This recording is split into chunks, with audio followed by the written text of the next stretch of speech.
Tad je Isus stupio iz lađe, vidio je veliko mnoštvo i sažalio se nad njim.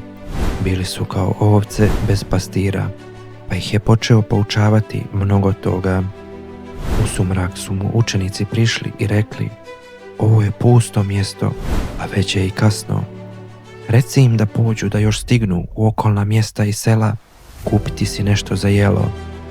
No Isus im je odgovorio: dajte im vi jesti.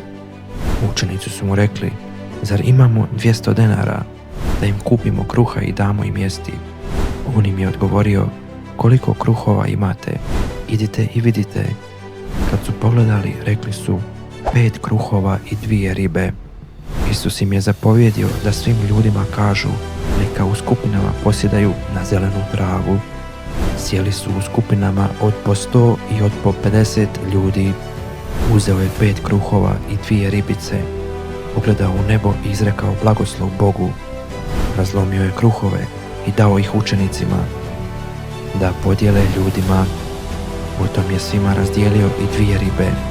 Svi su jeli i najeli se, a ostatak kruha i riba bilo je za 12 punih košara. Muškaraca koji su jeli kruhove bilo je 5000.